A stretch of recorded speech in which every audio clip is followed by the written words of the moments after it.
Pronto, já está gravando aqui. Vamos então iniciar essa nossa aula de continuação ao estudo do cálculo numérico, tá certo? É uma aula muito rápida que eu vou apenas mostrar vou mostrar aqui alguns cálculos, como efetivar o cálculo de erro absoluto, erro relativo, tá certo? E aí na nossa próxima aula a gente vai então permitir a realização de alguns exemplos de forma mais prática, tá certo? E a gente já vai então partir para a parte final de revisão desse estudo e posteriormente marcar a nossa primeira avaliação, certo? Como teremos esse atraso na semana que vem, na outra semana, quando as coisas voltarem ao normal, a gente vai então dar continuidade ao estudo e ao estudo mais prático, tá certo?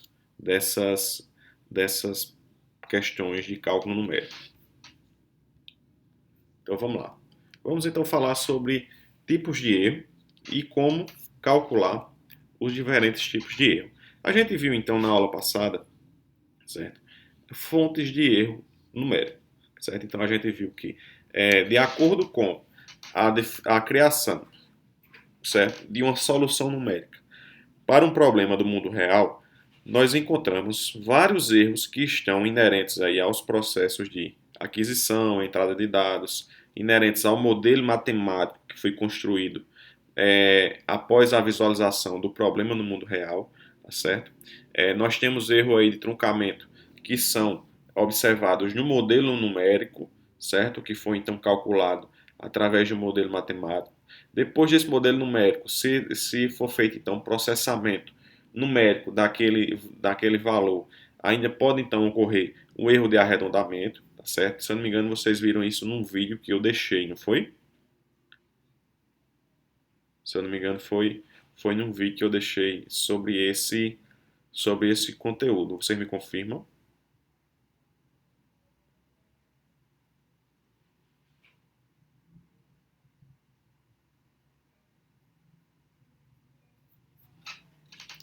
Isso, tem um vídeo aí, foi um dos vídeos que a gente, acho que foi numa aula assíncrona, como são duas turmas, uma manhã e outra noite, e a turma anterior, ela tá mais, a turma de estatística, eu acho que ela tá uma aula mais adiantada, eu não lembro se foi em formato assíncrono ou foi em formato síncrono, mas deve ter um dos vídeos aí que falam sobre essas fontes de erros, tá certo? Mas depois aí a gente revisa se for o caso.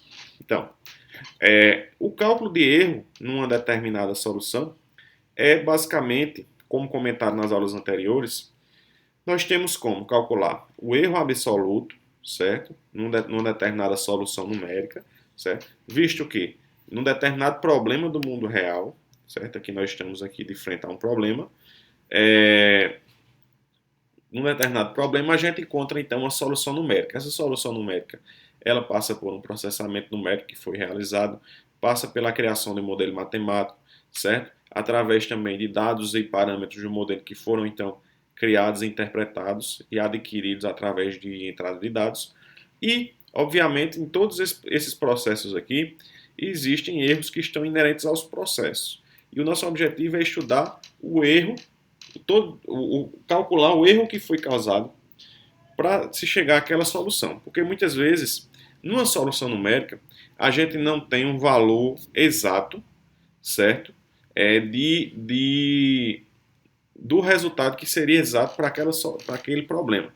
A gente encontra numa solução numérica um resultado aproximado, tá certo? Então, calcular então o erro absoluto é justamente calcular a diferença entre o valor exato de um número e o seu valor aproximado.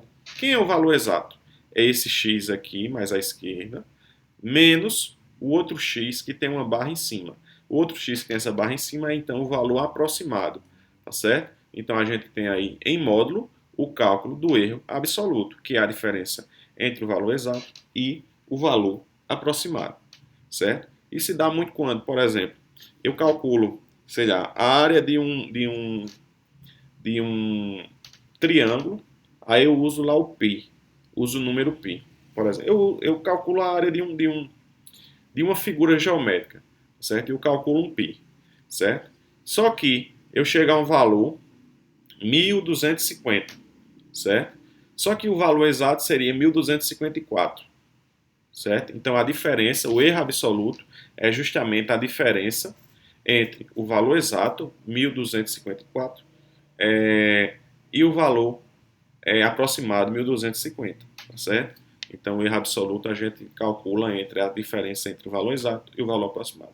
É simples de calcular, tá certo? Basta ter, então, esses dois valores. Quando a gente não tem, certo? A gente usa lá um mecanismo de mensuração desse erro, que a gente vai ver isso na próxima aula, quando a gente tiver mais na prática para calcular. Mas, assim, dado um determinado cálculo, você tendo em mãos o valor exato daquela solução, o valor exato do que seria a resolução daquele problema, a gente encontrando um valor aproximado, faz essa comparação calculando o erro absoluto. Aí temos também o erro relativo, que nada mais é do que a diferença entre o erro absoluto, que é o que está aí na parte de cima da fração, e o valor exato do número considerado também módulo. Certo? Então, o erro absoluto é o quê? É o erro relativo, o erro relativo é o erro absoluto dividido pelo valor exato do número considerado. Isso tudo em módulo, tá certo? Aí nós temos também aí embaixo ó, o erro percentual, que é o erro relativo vezes 100%, ou seja, é o erro relativo calculado em porcentagem, tá certo? Então, são esses erros que nós vamos então aprender a calcular posteriormente na próxima aula e nas questões, por exemplo, quando dizer calcule um truncamento, depois, tipo, vou calcular uma soma de dois números que tem lá a parte fracionária. Aí eu calculei aquela soma, numa questão lá do mini teste. Depois, aí calcule a soma e determine o valor do truncamento de 4 dígitos, ou do arredondamento de 4 dígitos. Você vai e calcula, né? Como vocês já viram isso em introdução à programação. Depois disso, eu digo, ó, calculo o erro, certo? Entre o valor exato, que seria o valor que não está truncado, e o valor aproximado, que seria então o valor que foi truncado. Então, fazendo essa diferença, você calcula o erro daquela determinada questão. Certo? Deu para compreender mais ou menos como funciona? Quando for na próxima aula, a gente vai justamente fazer a resolução desses exercícios.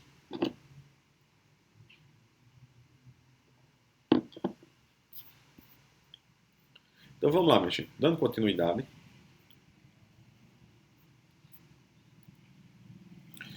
Vimos o erro absoluto, vimos o erro relativo, certo? E aí a gente vai comentar um pouco sobre esses erros. O erro relativo ele é utilizado em processos iterativos, pois sendo um processo convergente, a cada iteração o valor atual está mais próximo do valor exato do que o valor anterior. Então é o seguinte, em processos iterativos, tá certo? Considerando a solução de um problema, cada iteração que é feita, e a gente vai ver também como é que isso funciona, cada iteração que é feita, onde se calcula um valor aproximado, né? E cada iteração que é feita, é calculado também, além do valor aproximado, que é o valor da solução, é calculado o erro relativo, para que se procure, então, entender em qual iteração a gente vai ter, então, o valor exato, ou melhor, o valor aproximado, mais próximo possível do valor exato e, consequentemente, o erro relativo, que seja, consequentemente, cada vez menor. Outras considerações em relação ao erro absoluto, tá certo? É que muitas vezes se costuma criar um limitante superior para o erro, tá certo?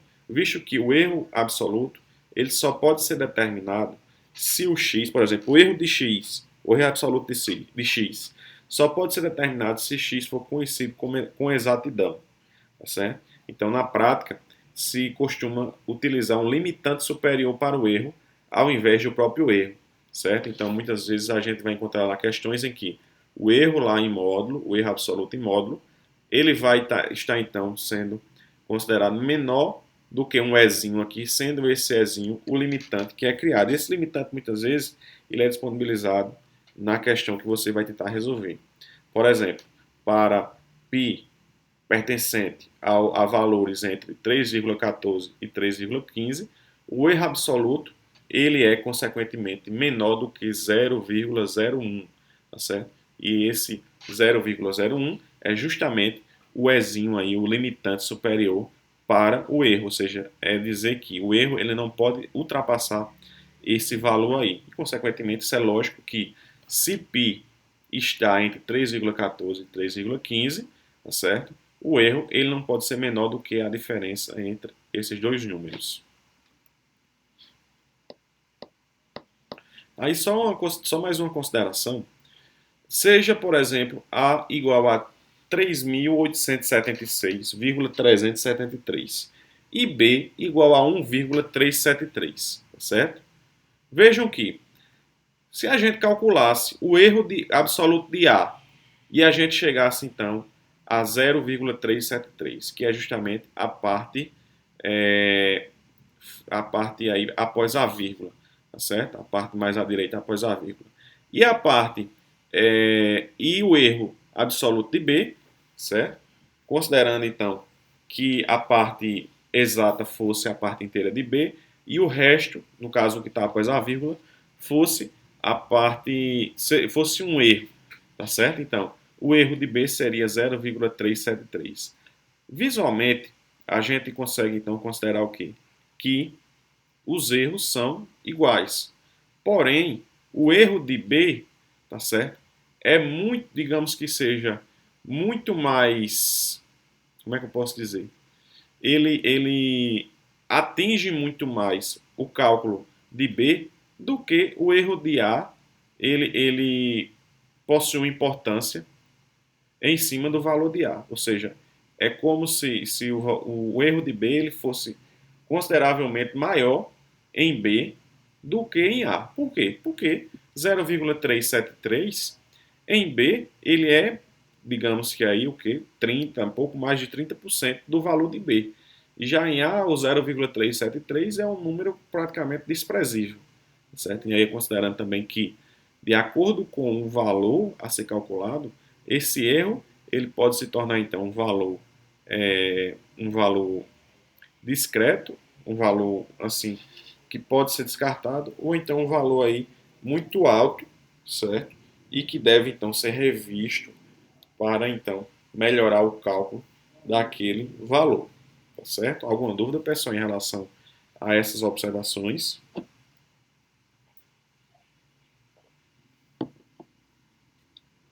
Tranquilo? Digam aí.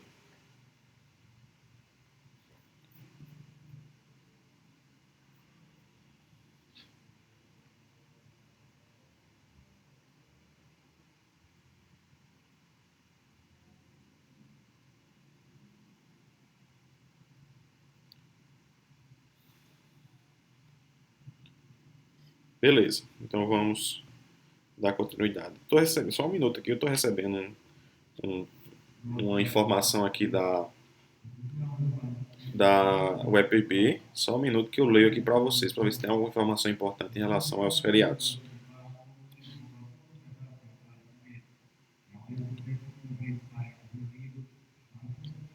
Vamos então, esta informação.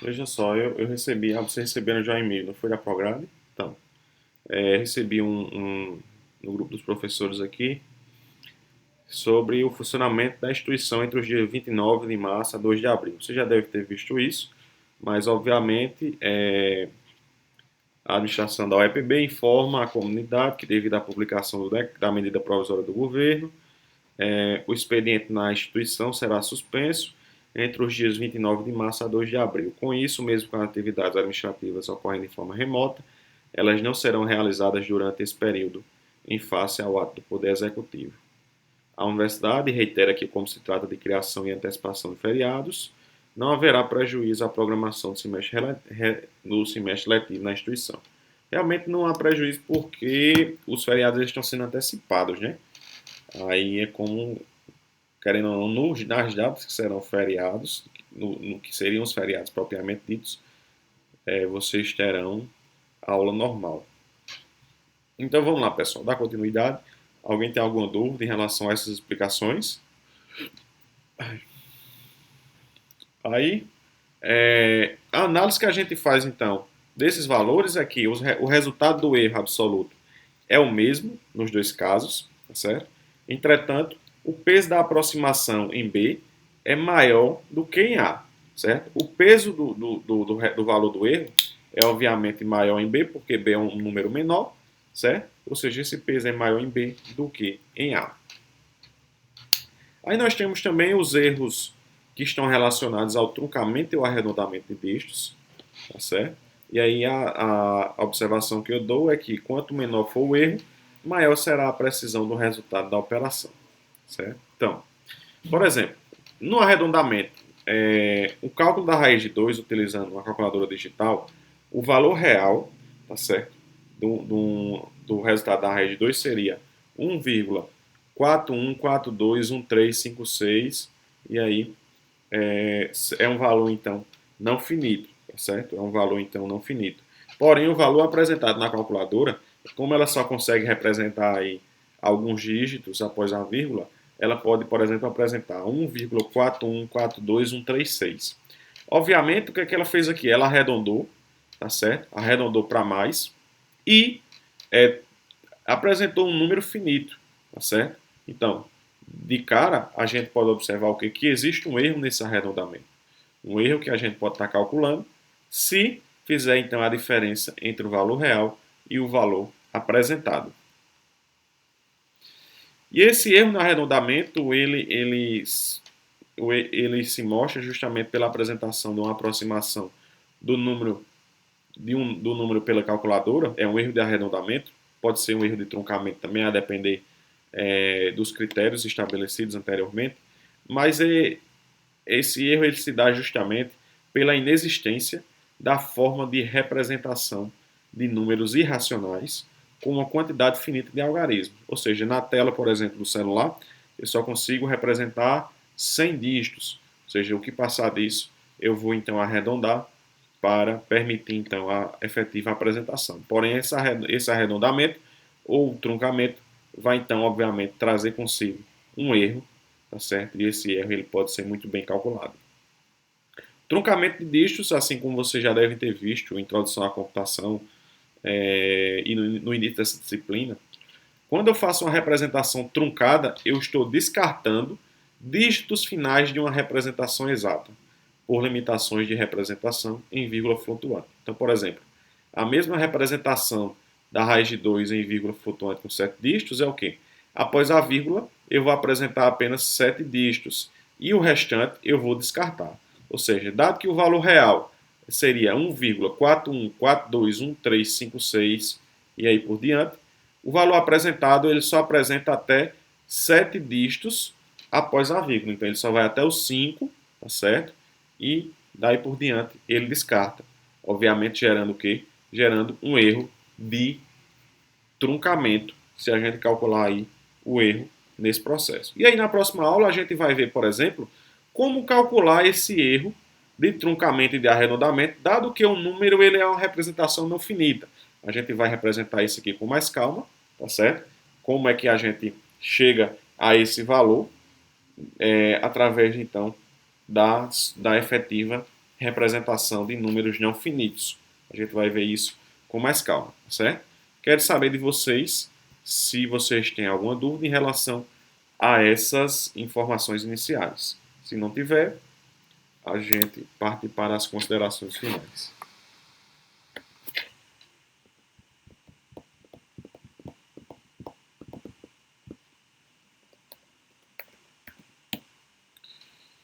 Diga aí, minha gente. Deixa eu finalizar.